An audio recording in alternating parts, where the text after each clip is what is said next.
Assalamualaikum warahmatullahi wabarakatuh. Salam sejahtera untuk kita semua. Selamat siang.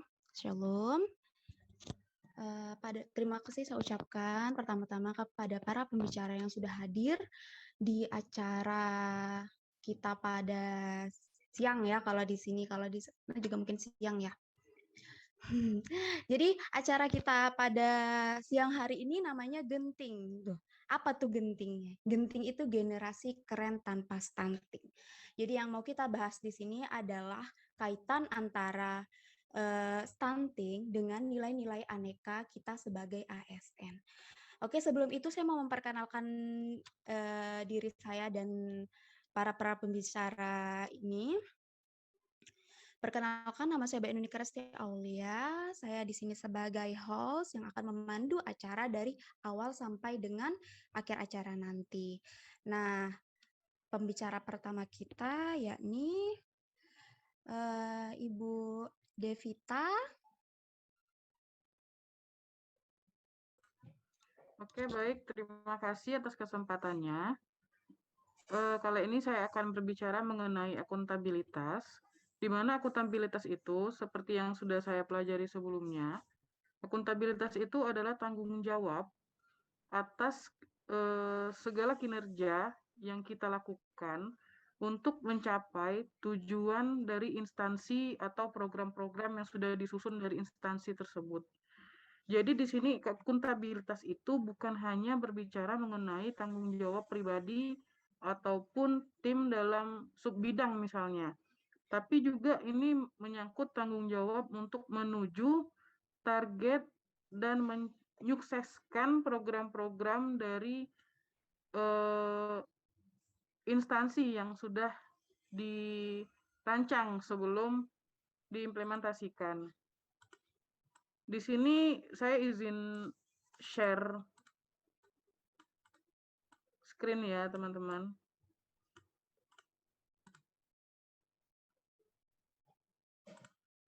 Sebentar.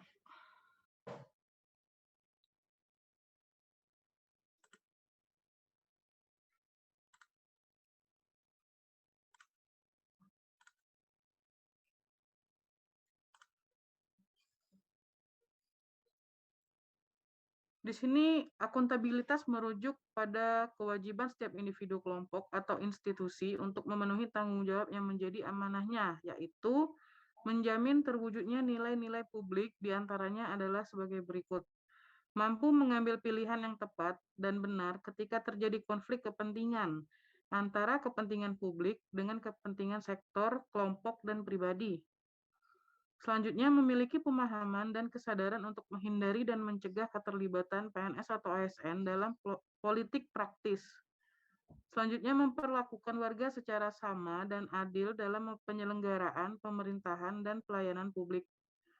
Yang terakhir, menunjukkan sikap dan perilaku yang konsisten dan dapat diandalkan sebagai penyelenggara pemerintahan. Jadi di akuntabilitas itu, dia secara umumnya, secara garis besarnya itu tanggung jawab terhadap tugas, fungsi, dan tujuan bersama. Jadi yang sangat-sangat penting itu ada di akuntabilitas. Seorang ASN profesional itu harus menanamkan nilai akuntabilitas. Mungkin singkat ini saja yang bisa saya sampaikan terkait akuntabilitas. Saya kembalikan ke moderator. Terima kasih pemaparannya Ibu Devita, luar biasa sekali. Mari kita lanjut ke materi selanjutnya, yakni nasionalisme yang akan dibahas oleh Ibu Gita. Mohon di-unmute dulu Ibu.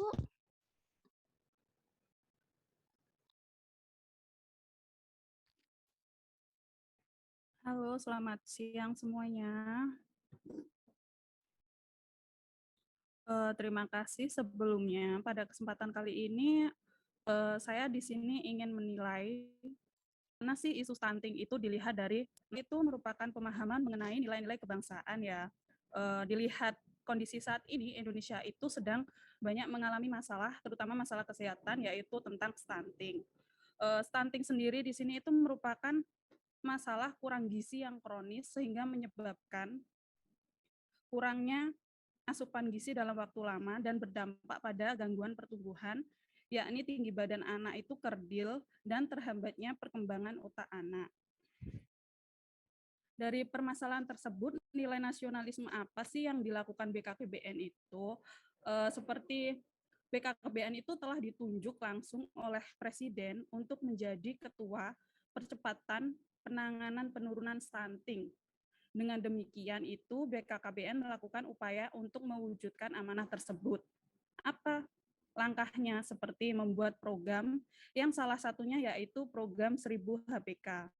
Seperti itu. Nasionalisme dilaksanakan dengan mengerahkan tenaga PKB atau PLKB untuk melaksanakan program 1000 HPK melalui pendampingan kepada keluarga dan PUS. PUS itu pasangan usia subur. Dengan demikian, nasionalisme yang tergambar adalah dari rakyat, oleh rakyat, dan untuk rakyat. Menjalankan amanah, bertanggung jawab, dan melakukan pelayanan masyarakat dengan sepenuh hati. Terima kasih. Mohon maaf saya tidak bisa share screen ya. Ya Ibu, tidak Ya. apa-apa. Terima kasih pemaparannya. Kita lanjut ke Bapak Arvancis untuk pemaparannya, dipersilahkan. Terima kasih Mbak Baik atas kesempatan ini. Yang saya paparkan ini tentang komitmen mutu. Jadi komitmen mutu itu apa? Komitmen mutu itu asas dasarnya yaitu poin-poin apa yang menjadi rujukan sehingga tercapainya kualitas yang diinginkan. Saya izin share screen. Ya, silakan Bapak.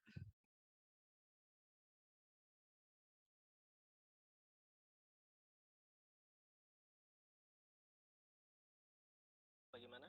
Sudah bisa? Sudah tampil? Sudah terlihat. Terima Ya, kasih. terima kasih. Jadi komitmen mutu itu berlandaskan pada standar-standar yang ditetapkan. Menurut Edward Deming, yaitu apa yang menjadi kebutuhan dan keinginan konsumen dalam hal ini yang merujuk pada apa yang kebutuhan konsumen dalam pengentasan stunting ini. Yang berikutnya nihil cacat atau kesempurnaan terhadap persyaratannya. Maksudnya kita selalu berusaha menciptakan sesuatu pekerjaan atau produk yang tidak jauh dari ketidaksempurnaan lah dan sesuai dengan spesifikasi yang diinginkan. Dalam hal ini bagaimana pelayanan oleh pemerintah ke masyarakat itu bisa sesuai dengan apa yang telah disepakati bersama.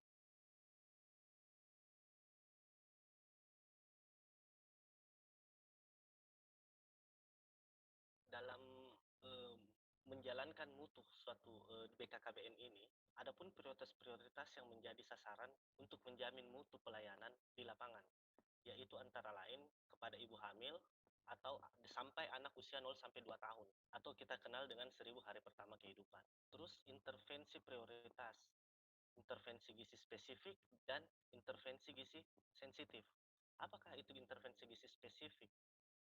Intervensi gizi spesifik adalah bagaimana gizi yang terkandung di dalam bahan-bahan makanan yang akan diberikan oleh bumil atau ibu hamil agar dari dewasa dia mampu untuk tercukupinya kebutuhan gizinya.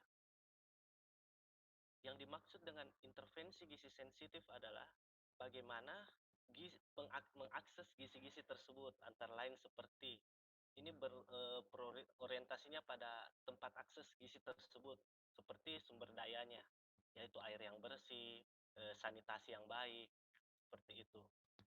Terus sasaran pada kabupaten-kabupaten mana saja yang menjadi prioritas. Jadi pada tahun 2018 kita sudah menjalankan mutu dalam pelayanan pencegahan stunting ini.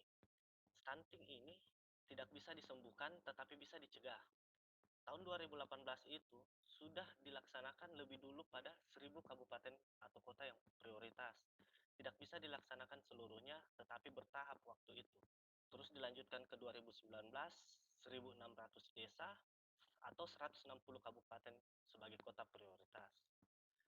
saat ini tahun 2020 sampai 2024 kita berusaha menyasar seluruh kabupaten atau kota di Indonesia. Semoga pencegahan stunting ini dapat dilaksanakan melihat kondisi pandemi akhir-akhir ini. Semoga pemerintah bisa menyelesaikan pandemi yang berkepanjangan ini sehingga program prioritas ini jalan. Terus bicara tentang komitmen mutu, tentunya perlu ada pengawasan dan kemitraan dari semua stakeholder yang diawasi oleh pemerintah sendiri. Kepemimpinan presiden atau wakil presiden untuk pencegahan stunting itu keterlibatannya apa?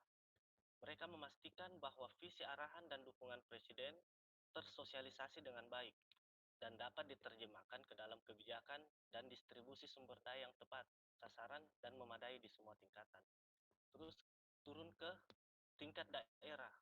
Di tingkat daerah, apa yang dilakukan adalah di daerah membuat kebijakan sesuai dengan arahan dari pimpinan pusat. Bagaimana kebijakan yang mereka buat tersinkron secara baik agar pengawasan ini mampu terkoordinir dengan baik. Yang berikutnya, pemerintahan desa hingga pelibatan swasta, masyarakat madani, dan komunitas. Demikian penjelasan dari saya, Mbak Baik. Wah, luar biasa sekali ya pemaparannya Bapak Francis. Ya, memang ada beberapa poin yang saya relate sekali ya karena saya penyuluh keluarga berencana. Baik, kita langsung saja ke Bapak Krisna untuk pemaparan selanjutnya. Bapak Krisna mohon di-unmute dan dipaparkan. Terima kasih. Ya, terima kasih atas kesempatannya. Izin share screen teman-teman terkait materi nilai anti korupsi yang akan saya bicarakan.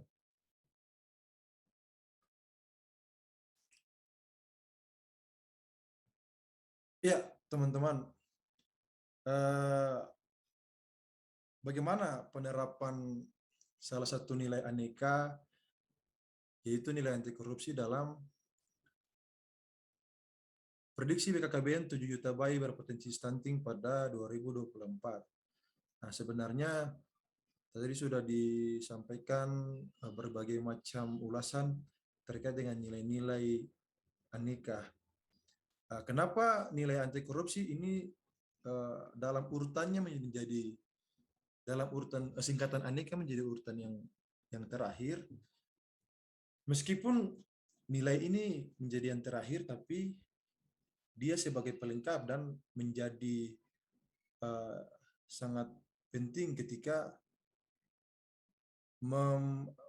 mengcover seluruh nilai-nilai yang ada, mulai dari akuntabilitas, dari nasionalisme, dari komitmen mutu, etika publik, dan anti korupsi menjadi nilai yang melengkapi semua nilai-nilai itu.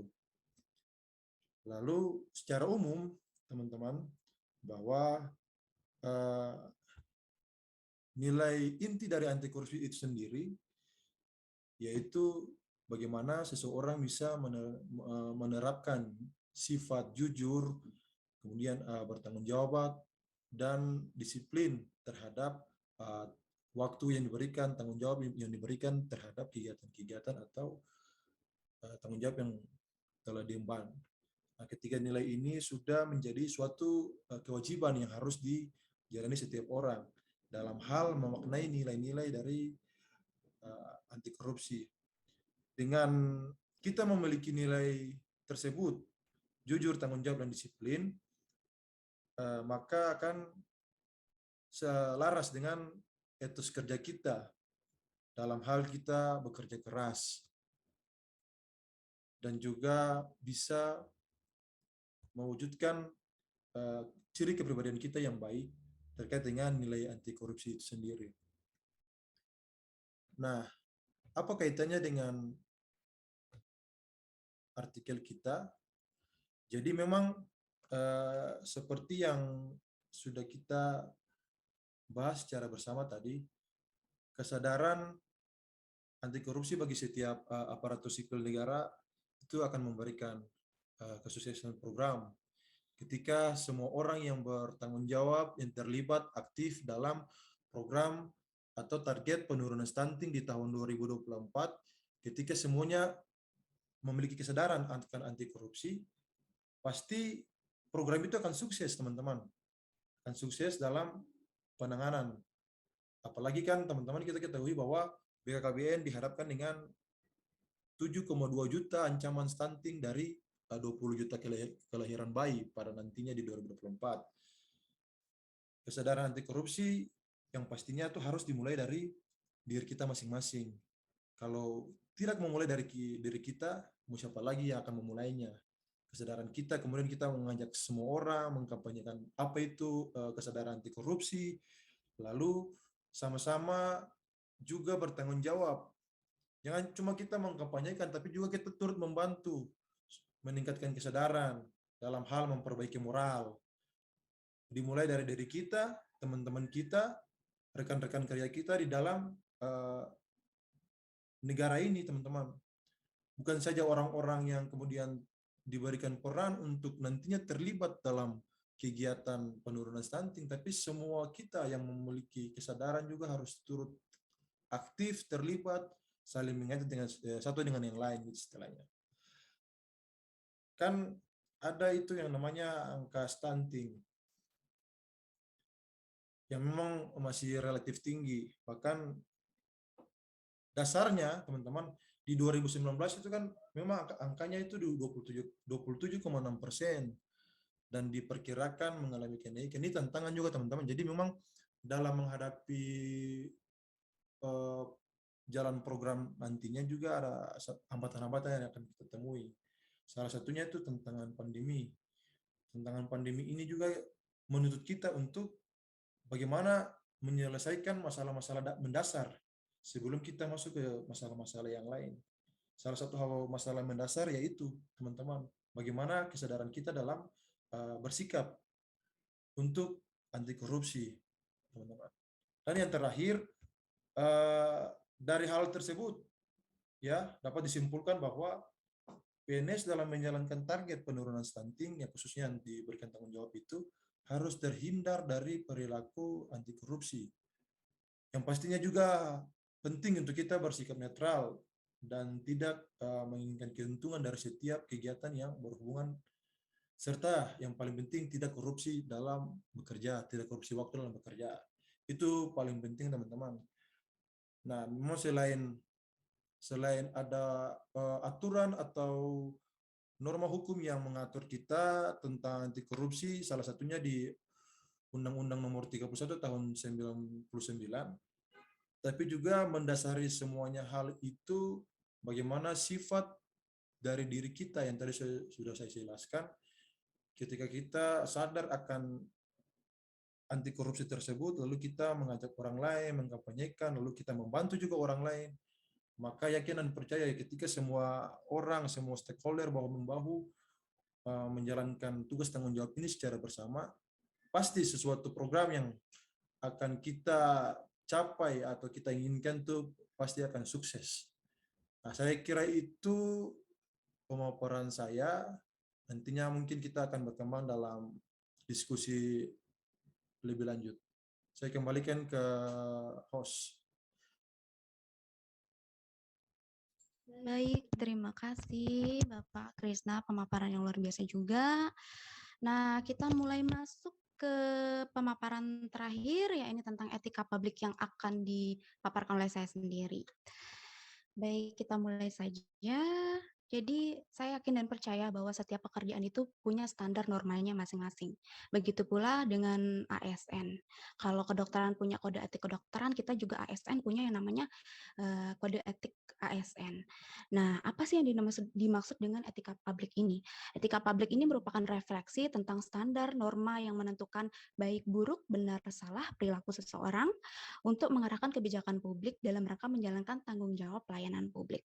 Jadi ada beberapa kode etik yang harus dipahami oleh ASN. Yang pertama, memegang teguh nilai-nilai ideologi negara Pancasila, setia mempertahankan Undang-Undang Dasar Negara Kesatuan Republik Indonesia 1945, menjalankan tugas secara profesional dan tidak berpihak, membuat keputusan berdasarkan prinsip keahlian, menciptakan lingkungan kerja yang non-diskriminatif, memelihara dan menjunjung tinggi standar etika luhur, mempertanggungjawabkan tindakan dan kinerjanya kepada publik, memelihara kemampuan dalam melaksanakan kebijakan, memberikan layanan kepada publik secara jujur, tanggap cepat, tepat, akurat, berdaya guna, berhasil guna, dan santun, mengutamakan kepemimpinan berkualitas tinggi, menghargai komunikasi, konsultasi, dan kerjasama, mengutamakan pencapaian hasil dan mendorong kinerja pegawai, mendorong kesetaraan dan dalam pekerjaan, meningkatkan efektivitas sistem pemerintahan yang demokratis sebagai perangkat sistem karimah.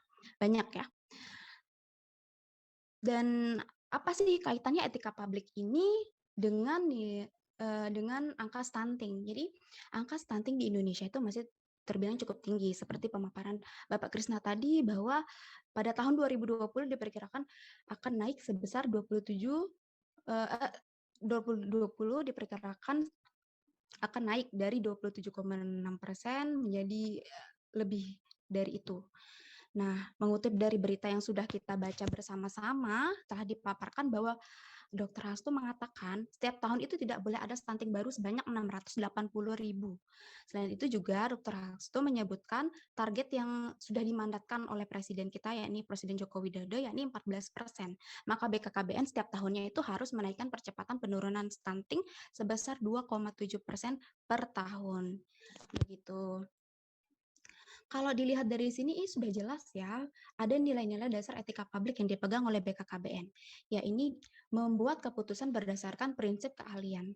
Mengapa seperti itu? Karena sebelum membuat keputusan, berapa angka yang harus diturunkan atau berapa angka yang setiap tahunnya harus dicapai oleh BKKBN kan sudah melewati riset dahulu, sudah melewati pertimbangan yang matang dari berbagai ahli yang memang sesuai di bidangnya.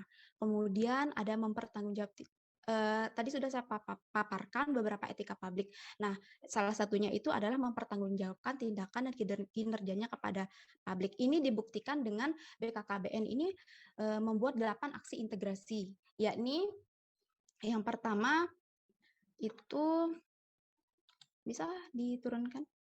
Ya, terima kasih. Yang pertama itu dia ada identifikasi sebaran stunting, ketersediaan program, dan kendala apa yang dihadapi. Mohon maaf. Kemudian dalam pelaksanaan integrasi intervensi gizi. Kedua, menyusun rencana kegiatan untuk meningkatkan pelaksanaan integrasi intervensi gizi. Yang ketiga, menyelenggarakan rembuk stunting tingkat kabupaten kota. Keempat, memberikan kepastian hukum bagi desa untuk menjalankan peran dan kewenangan desa dalam intervensi gizi yang terintegrasi. Kelima, memastikan ketersediaannya dan berfungsinya kader yang membantu pemerintah desa dalam pelaksanaan intervensi gizi integrasi di tingkat desa. Keenam, meningkatkan sistem pengelolaan data stunting dan cakupan intervensi di tingkat kabupaten kota. Ketujuh, melakukan pengukuran pertumbuhan dan perkembangan anak balita dan publikasi angka stunting kabupaten kota. Kedelapan, mengkaji ulang atau mereview kinerja pelaksanaan program dan kegiatan terkait penurunan stunting selama 1 tahun terakhir. Hal ini juga membuktikan bahwa BKKBN senantiasa memberikan layanan kepada publik secara jujur, tanggap cepat, tepat, akurat, berdaya guna, berhasil guna, dan santun. Sekian dari pemaparan saya. Kita akan masuk ke sesi diskusi ya teman-teman. Mungkin dari pemaparan dari pemateri 1 sampai dengan pemateri terakhir tadi yaitu saya sendiri, mungkin ada hal yang mau dikritisi oleh teman-teman, bisa dipersilahkan. Saya sebenarnya sih begini, penasaran juga teman-teman, kita kan calon ASN teman-teman yang kemudian mengikuti Latsar saat ini. Sebenarnya pertanyaan ini saya tujukan ke abang kita, Abang Francis, berkaitan dengan tugas tanggung jawab sebagai peranata komputer itu sendiri. Nah, kita lihat juga kan peran yang cukup besar dari media, dari teknologi, dari informasi yang kemudian nantinya akan disampaikan. Menurut Kakak Francis sendiri, ini secara umum ya teman-teman, bukan saja soal nilai yang tadi disampaikan oleh Kakak Francis, tapi secara umum kira-kira peranan Pranata komputer itu sendiri dalam nilai-nilai aneka terhadap membantu proses penurunan stunting ini khususnya di daerah Kakak Fancis, yaitu di Sulawesi Barat. Itu perannya seperti apa? Karena saya juga penasaran. Kalau tenaga lapangan sudah pasti jelas terlibat langsung dengan masyarakat. Nah, yang saya masih penasaran dengan Pranata komputer, dengan perannya seperti apa. Mungkin itu dari saya kepada abang kita, Bang Pancis. Terima kasih udah Ibu host. Terima kasih. Baik, langsung saja Bapak Francis untuk menanggapi atau teman-teman lain mungkin mau menanggapi juga. Oke, kita mulai ke Bapak Francis dulu ya, tanggapannya Bapak. Ya, terima kasih Mbak Baik. Terima kasih Mas Krisna atas pertanyaannya yang luar biasa. Saya akan mencoba menjawab pertanyaan Mas Krisna bagaimana peranan saya sebagai fungsional Pranata IT dalam menanggapi isu tentang stunting ini dan bagaimana menerapkan edukasi ke masyarakat melihat Sulawesi Barat ini peringkat 2 stunting di Indonesia. Bayangkan, untung saya tidak stunting ya. Walaupun saya kecil, saya tidak stunting. Jadi begini kawan-kawan. Jadi Pranata IT adalah memfasilitasi sumber daya yang ada di sekitarnya dalam memanfaatkan atau menggunakan sistem informasi berbasis komputer. Nah, jadi yang kira-kira yang mungkin kedepannya itu penting dari segi edukasi itu e-learning. Kenapa e-learning sangat dibutuhkan? Karena di situ terpapar secara jelas masalah dan penyelesaiannya. Dan itu dibahas secara point to point, tidak secara umum di e-learning. Di situ ada pelatihannya, di situ ada pembahasannya, sampai pada sertifikasi kepada penyuluh mungkin bisa difasilitasi di dalam e-learning. Mungkin akan dibentuk satgas atau apa mungkin di kemudian hari yang melek teknologi untuk bisa memanfaatkan fasilitas tersebut. Tapi hal tersebut akan sulit juga terrealisasi apabila infrastruktur seperti jaringan atau infrastruktur dasar aja deh, seperti komputer atau PC yang kita tahu di balai ya kondisinya bagaimana, itu harus diperbaiki dulu infrastruktur dasar sebelum kita mencapai pada tingkat yang agak tinggi seperti sistem. Mungkin sederhana itu dulu pemaparan saya Mas Krisna. Terima kasih host, saya kembalikan. Baik, begitu ya Bapak Krisna, ada mungkin mau ditanggapi lagi atau sudah cukup? Nah, ini menyambung yang tadi disampaikan. Bagaimana cara kita untuk nantinya menerapkan nilai akuntabilitas itu sendiri. Soal profesionalisme, soal menjalankan tanggung jawab, karena kita diberikan target oleh instansi kita dalam rangka kegiatan-kegiatan kita, menjalankan program Bangga Kencana. Jadi itu sih menurut saya sih, nantinya mungkin terkait dengan kondisi yang lain, misalkan juga dari nilai nasionalisme yang tadi sudah disampaikan oleh kakak Gita, bagaimana kita merefleksikan apa itu cinta tanah air terhadap pekerjaan kita, dengan kesulitan yang kita hadapi, betul-betul mau melayani negara, bangsa ini, teman-teman. Nah, itu juga harus dibuktikan dengan semua pengorbanan yang kita lakukan. Mungkin yang di kantor perwakilan tidak terlalu merasakan, tapi saya yakin dan percaya teman-teman PKB di daerah merasakan sangat luar biasa ketika dalam menjalankan tugas begitu sulit, medan sulit, belum lagi mati-mati lampu, hilang jaringan. Nah, bagaimana nilai-nilai itu kita terapkan dari dalam diri kita menghadapi tantangan-tantangan yang ada. Mungkin sih itu menurut saya, dari saya sih Ibu host.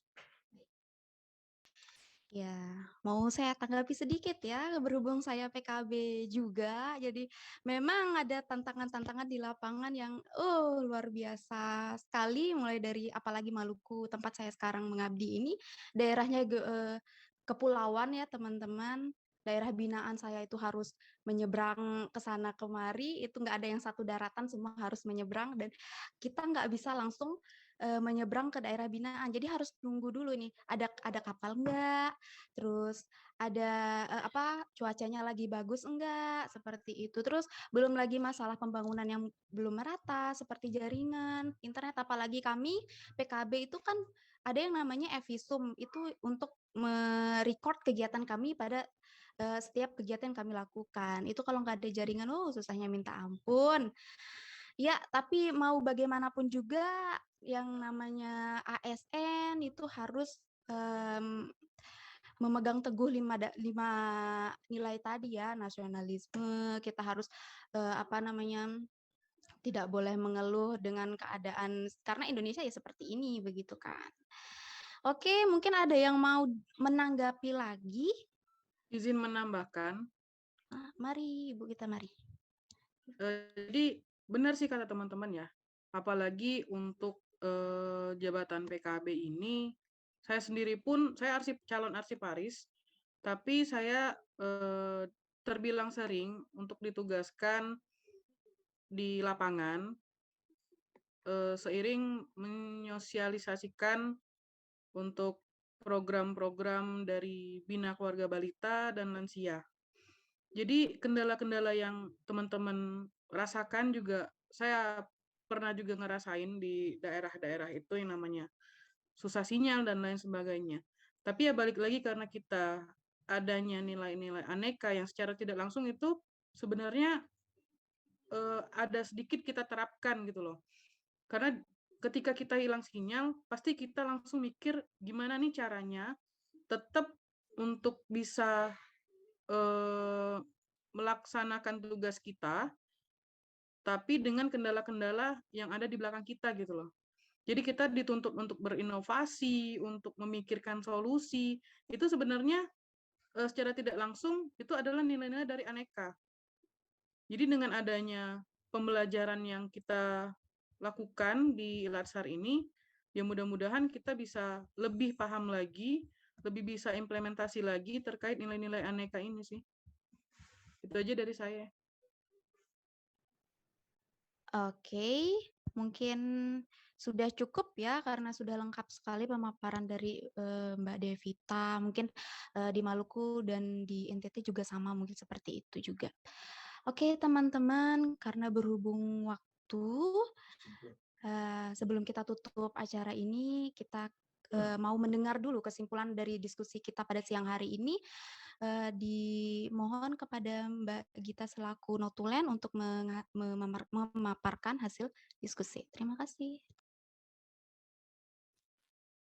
Terima kasih kesempatannya.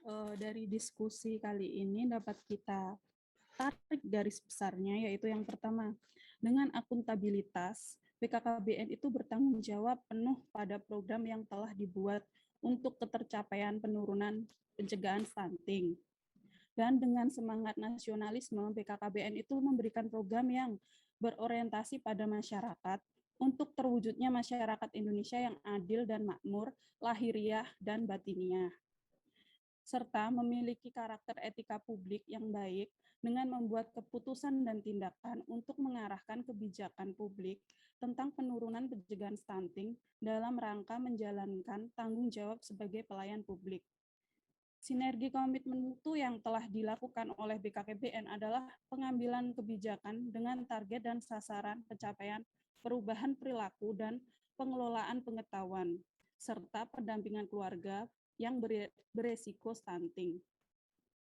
ASN sebagai pelayan publik memiliki peran dalam memberdayakan masyarakat, menumbuhkan kepercayaan dengan menanamkan karakter anti korupsi, bertanggung jawab dan dengan tugas pokok dan fungsinya, bekerja adil dan disiplin untuk Indonesia bebas stunting.